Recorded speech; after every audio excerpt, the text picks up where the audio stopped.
Resilient Mother with another episode of the Resilient Mother podcast. Today, we're going to be talking about resilient time management with Tanya, who is a burnout coach for moms. And this is exactly who we want to speak to today. Thank you for being here today, Tanya. Please tell us more about you. Thank you, Tiffany, for having me. I am Tanya Milano. I'm a burnout coach for moms. I'm a certified Purejoy Parent Coach and a kids yoga instructor. I also taught in schools for over 15 years, primarily in the early ages, the early elementary and preschool ages. Oh, fun. I love that age. You're so curious and full of life and everything's new still. Yes. So, yeah. Awesome. So let's start out with, what does resilience mean to you?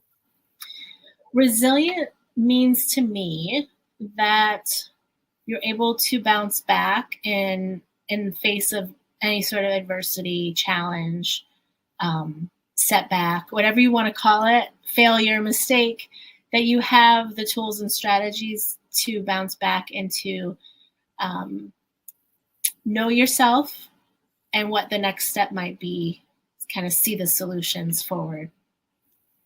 And today we're going to be talking about time management. And for me, that has been really interesting, shifting into being a single parent of 3 kids and now having pretty much 4 schedules to manage.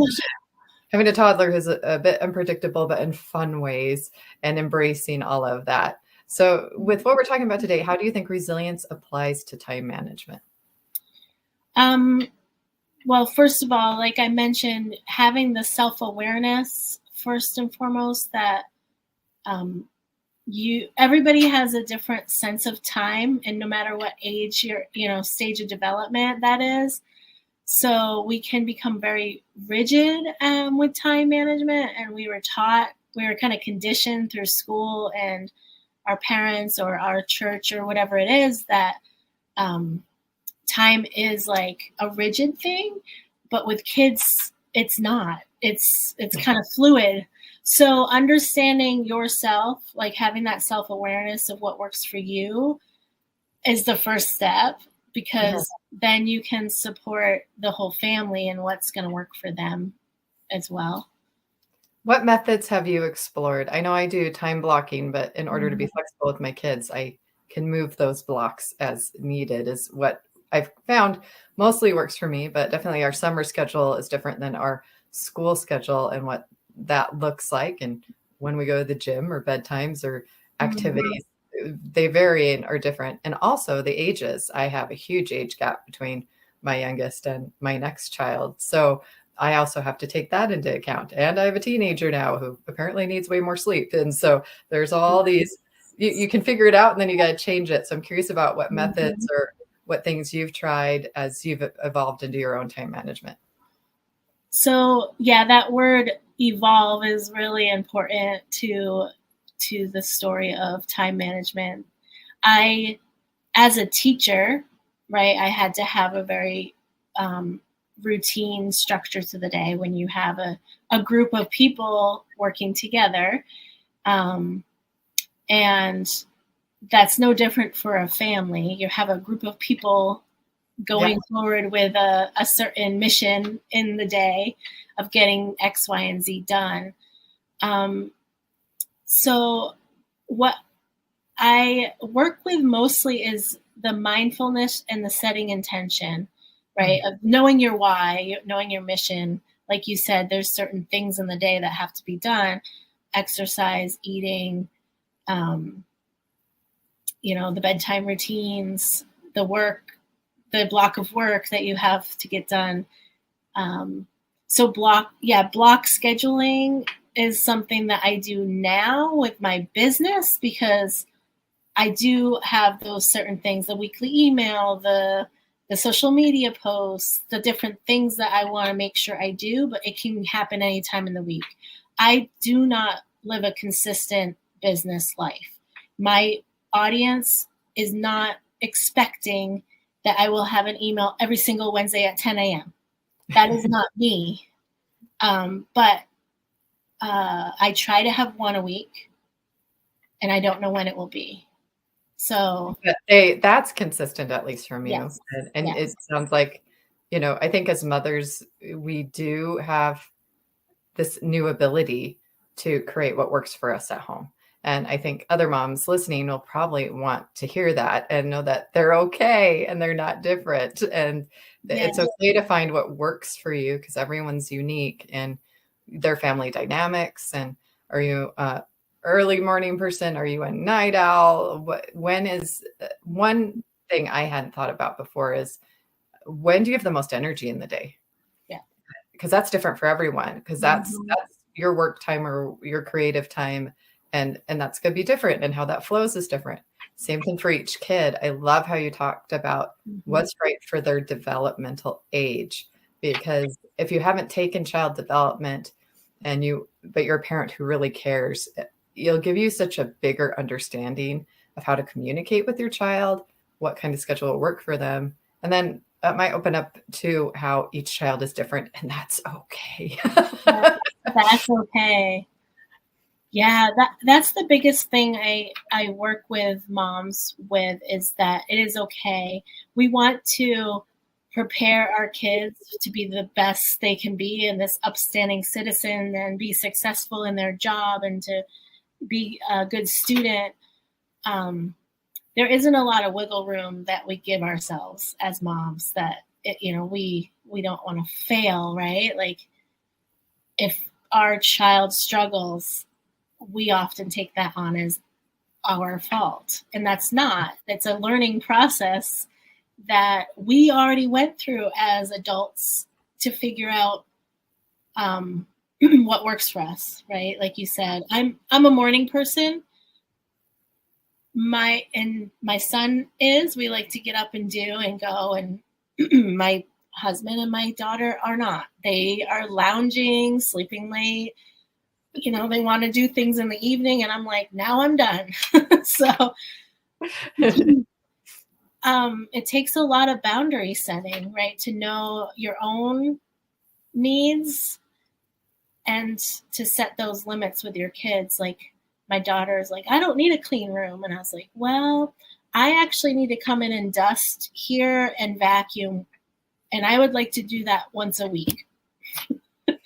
So, in this week frame, you need to put away your laundry and clean up your whatever you've got going on in here. It's like art projects and all kinds of things. She's 11. Right. At some point, this needs to happen, or I'm moving everything and I'm vacuuming and dusting. So that's my boundary there. But I'm giving her a time frame, so she can figure out how she wants to work. Yeah, how does she want to that agency? Right. Love that, because I think sometimes we put our personality or our expectations or our way of doing things on our kids, and that's not really meeting them where they're at. But it's also not letting them learn responsibility for how they're going to do it in their own life, and it's going to look different than yours, and that's okay. And it may get the same result. The room's clean. How it got clean?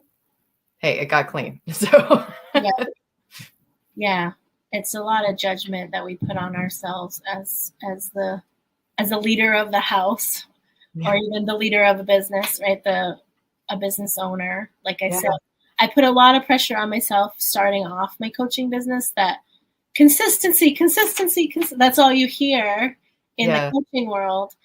And my consistency is not the same as, I'm just giving an example, some executive, that works like, 7 a.m. to 6 p.m. and they're, working all these hours and they are emailing daily and XYZ. That's not my level of consistency in my business.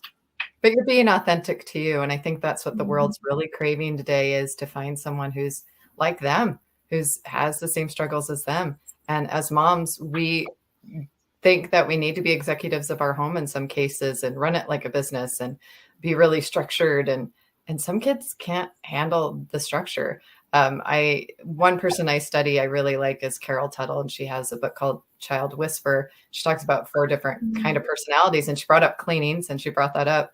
And one of the personalities, their best way to clean is to do piles. So the best thing you can do with them is to actually create some way to organize piles for them. Like, instead of putting their clothes in drawers, having baskets that they can either fold or put the clothes in that they visually see in the bottom of the closet is more of their style. And so just being open to the possibilities is really the best thing that we can do for them, to be organized and to time manage, but let it evolve and be their own. And I think with the way the world is going today, we get to embrace that even more because we get to be home. We get to decide what that looks like. We get to decide how to be available to our kids, when to be available to our business, the ebbs and flows in the way that allows our energy to be true to us. Another person I talked to put that spin on time that I hadn't thought about before, is that time doesn't control you. You control your time by what energy you bring to it. Like, for example, when you make something fun, it goes by faster. Well, guess what? That was your energy you put into it. And so that, I thought that was an interesting concept. Can you speak to that at all? Yeah, as a preschool teacher, one of the things we teach is how to clean, right? It's part of your day, clean up. And you've got the kids hiding under the table. You've got the kids spinning in circles. You know, you have all kinds of things going on. None of it's cleaning. So how do you meet like a preschool kid when I get this question all the time from parents, like they won't clean up after they play? Well, what's their highest value? It's play. So how can you make cleaning play? Social, do it together. I think a lot of times we want to teach them as if they're older than they really are. So Yes. Preparing them for the future instead of being present with them. We're always preparing them for the next grade level, right? Like, let's prepare them from kindergarten. Why not meet them where they're at? Because they will develop it more. Yeah.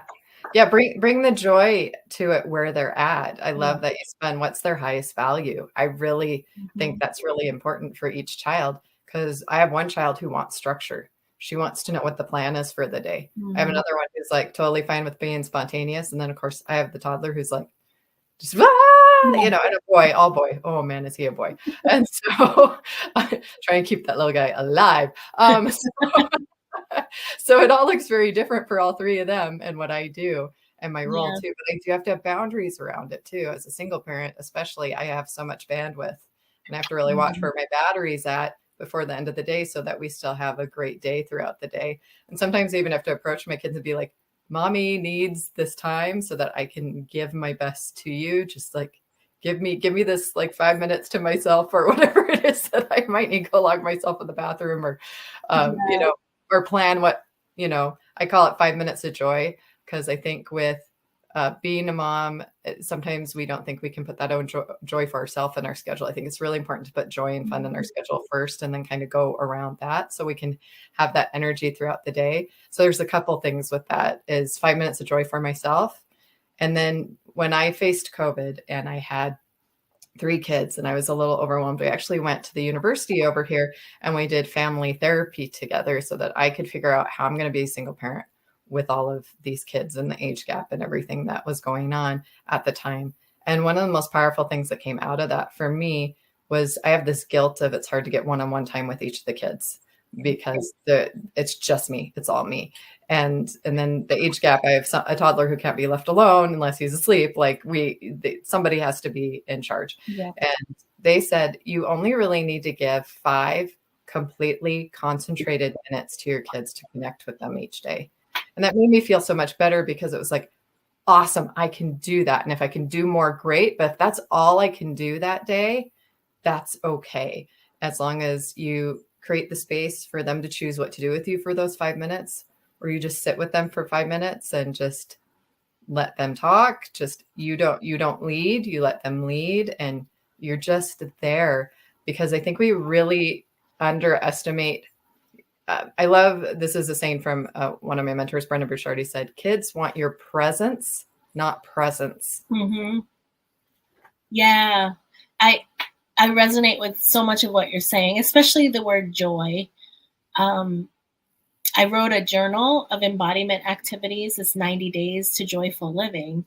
Yay. And in there is just a page for writing each day, but also an embodiment practice to just stop for 5 minutes And it was really what I wrote after my grief process of coming back into my body. And the 5 minutes a day I really needed for myself to deal with my own nervous system, my trauma, my emotions, all of that, and connecting with different body parts throughout the 90 days, just to reintegrate all the different sensations, anxieties, things that were coming up, and to get back into my mindfulness practice. So 5 minutes a day is really all it takes, but being intentional with how you use that time and connecting with yourself, right? It's really hard to connect with a child for 5 minutes if you haven't made that connection with yourself first. Yes, yes. And as a mom, we have to remember to keep our cup full so we have something to give. And we need to not feel guilty about that because we want to give our best. And in order to do that, we do have to practice our self-care. And I love two things that you talked about just now is that the body doesn't lie. And the problem is when we run ourselves on a schedule that doesn't allow us to stay in tuned, and we do come out of our body with trauma sometimes. I was in therapy where someone said, when's the last time you were inside your body? You're over there. And I'm like, what are they talking about? But then I really took a minute and I'm like, wow, oh, she's right. And the other one was being intentional. I think the key is we can be intentional with our time without overstructuring or burning ourselves out with our time. I used to have a tendency of feeling like I was only productive or of value if I like filled my entire schedule and I didn't have any white space in it at all. And then I could brag about, look at all this that I got done today and what I'm achieving and da, da, da, da, da. But then by the end of the day, I felt like, yeah. And I think, so what do you value? I like how you went to that. What do you value? What's the intention? And where can you meet someone where they're at? I think are the themes that I just heard with time management that help not to lead to burnout, right? Yes, yes. Because as a teacher, there's a lot of burnout going on in our country right now. Teachers, nurses, social workers. And if we're being the change we wish to see in our kids, like you said, we're taking that self-care moment, our nurturing ourselves. We're leading the next generation to value that as a necessity in their daily routine. And especially as women, we give and give and give and forget to receive, and that it's okay to receive. We were kind of conditioned as women to be givers. And you only, like you said, your cup only has so much to give. And if you're just sleeping and eating, like you're basically empty. Your cup is never filling. It's just a zero net profit here. So there needs to be other things that bring you joy in life to start filling that cup up again. And I think that helps someone be more resilient. When you feel comfortable with your time and you know your flow and you're in alignment with yourself and living your truth, and your family is too, you just have more power to deal with the stress of the world, unpredictable circumstances that come up, something difficult in a relationship. If you are aware of yourself and your time, you're just able to handle it all better. And do you find that's true as you're working with moms that are, do you meet moms that are burnt out or feel like they're heading into burnout, or kind of where are they at the journey when they see you? Mostly at the burnout stage is, how to come back from burnout. Just being completely depleted, exhausted. There's probably adrenal fatigue, all these health issues coming up, headaches, all these body things that are going haywire. That's where I was at. I was angry, irritable. I was forgetful. Like I left one of my students in the school during a fire drill. That kind of stuff that was beyond. I wasn't in my body. I was totally gone. I was completely survival mode. Yeah, survival mode. Fight, flight, freeze had taken over. So that's where we're going. That's where I meet my clients at. And it starts with this mindfulness, just getting back into the body, because absolutely time management, there's no executive functioning skills going on time management's left the building altogether a lot of Yeah. times. And so, So what's a basic foundation that you feel like a person has to have to know that they're in their body? And then where do they build up to the point that they can intentionally manage their time? Start with the breath, right? Amen to that. We are breathing. Did you know we were breathing, and that you can think about your breathing? Simple as that. Feeling your feet on the floor. Like, did you know you can actually just, when you're feeling anxious or overwhelmed, think about your feet touching the ground? Like, what does it feel like? How much weight is there? Can I lift them up? Can I wiggle my toes? You know, it's so simple, yet so profound of a practice. And Common it can be sense done is anywhere. common practice. Yeah, common sense is not always common practice, right? But I Right? think we're not taught those things, and we're becoming more aware to be taught those things. One of my favorite things to do with presence is go through each of the senses. And it's a practice I now teach because I didn't realize to deal with things that I'd been dealing with growing up, a lot of dysfunction in the home growing up, mental health issues, different things like that. I was looking for positive ways to cope with all of those things. And I was taught to burn out, to serve until I was depleted. Sleep didn't come to me until I was exhausted. I didn't even realize I was living that way. And I'm grateful for COVID and different things that slowed us down to let us really reevaluate where we were at in our lives. But I'll go through each of the senses. And I've realized I've developed these tools, and I think they use them in some therapies for mental health. But what's the smell that energizes you? What's the music that's soothing to you? What texture do you want to feel that'll let you be present or that you enjoy? Or there's all these things we don't think about with each of our senses that can take us out of fight or flight, that can take us away from the negative sound or noise of the world and bring us back into our bodies. And it can be a fun thing. I recently worked with a client, and we actually went through this, and we decided it was going to be this little kit, and we did it referring to energy. She was going to find a little tin that she could put like a favorite scent in, a favorite taste in, a favorite picture in. So each of the senses, there was this little box that throughout the day, if there was too much stress or if there's too much anxiety, and now she's going to actually do it for her students. They have this little tin that they'll be able to like go smell rose essential oil or lemon, or there's a little lemon cough drop or mint or whatever, just something little, like, and chocolate's fine too.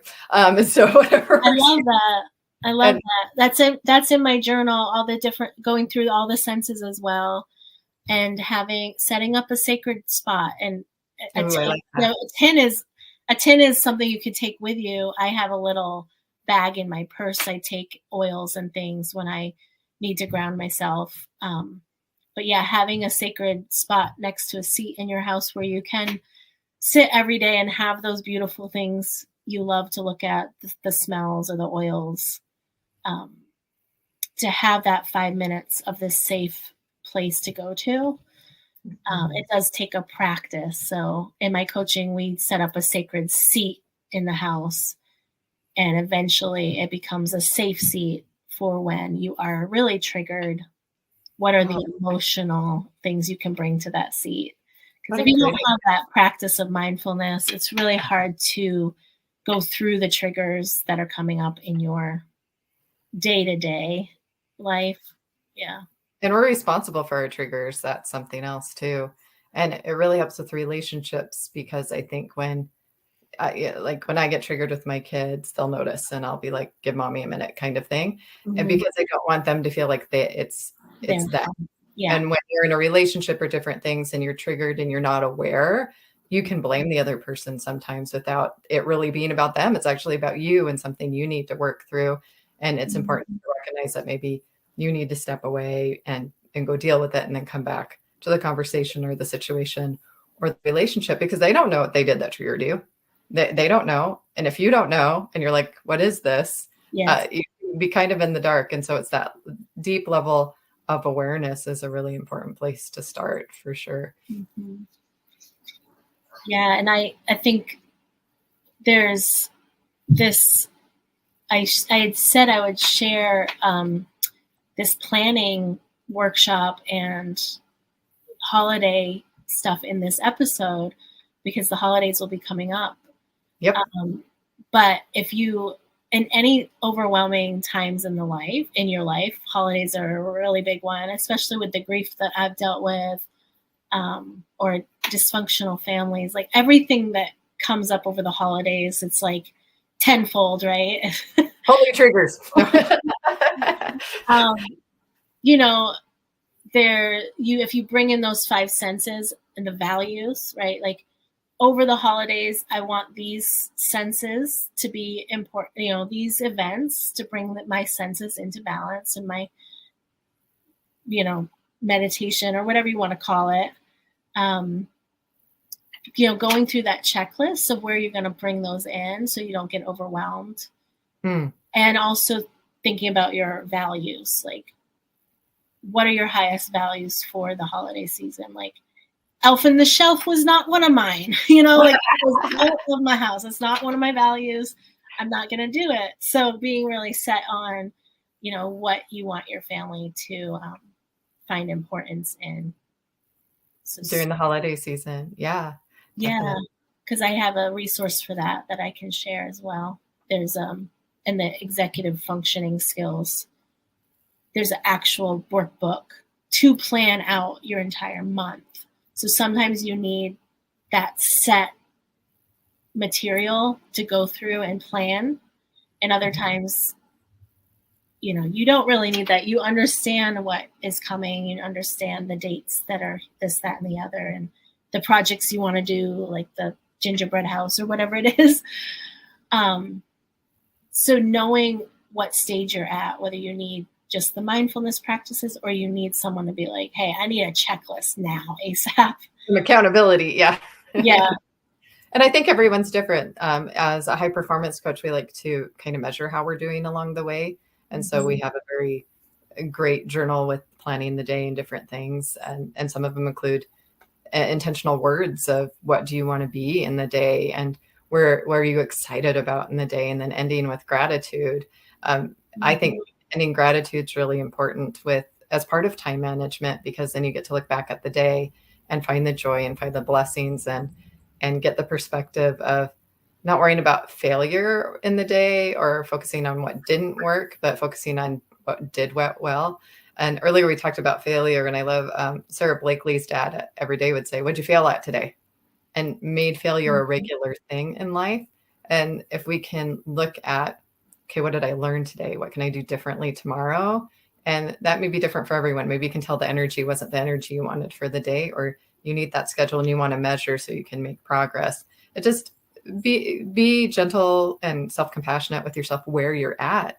If you need a burnout coach or you're pushing yourself to a higher level, that looks like a different coach. That looks like a different system. Like we talked about earlier, you get to evolve and you get to decide what works for you. But I think we have all reached burnout at some point in our society and the culture that we have. And so the work that you're doing, I really respect, especially for moms, is we're raising the next generation. And with the changes that are coming, that we're demanding jobs that are more wholesome and allow us to have our family life and to be a whole person.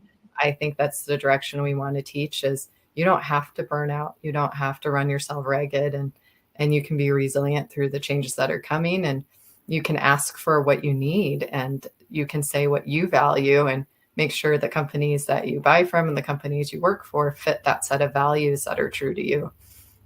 Yes, that's a really important piece of that. When you're also they're not just hiring you, you're also buying into what their mission is, and is this going to work for me as a person, as a whole being? So in the interview, I had my last interview that came up. I was like, I'm going to make sure this is the right fit for me, right? As a contractor, is this going to fit my life and my mission? If not, I don't need to accept this contract, right? I can say no. Yes, exactly. And we don't have to apologize for that because we're just staying true to ourselves. And we want to be able to give our best selves, and not everything is going to be on the vibration that we're at. Not everything's going to be what's meant for our time right now. But I believe to be resilient, health is wealth. We all want to have control of our time, our health, and what we give to our family and our energy. And that's really what it's all about. Yeah. So, yeah. And this piece about kindness and gratitude, it's really, we say in Purejoy Parenting, kindness is the secret sauce. Ooh. And it's self-compassion. That's really what it comes down to, is for yourself first and foremost, meeting yourself with that kindness and reflecting on where was I maybe not so kind to myself today, like you said. And how can I reframe that to be a lesson in resilience? Yeah. And then we're that example to our kids. And so time doesn't have to be a stressful thing. I think people hear time management and they go, oh, you can make it a fun thing. You can bring the energy that you want to it, and you can find what absolutely works for you. And you can do that with Tanya, and specializing in burnout coaches. She's going to have some great resources she talked about here, and we'll include those links below or here somewhere. I will put them in here, I promise. So look for those. And thank you for joining us today. I love this discussion. Thank you for being here, listeners, and we will see you next time. Go be resilient.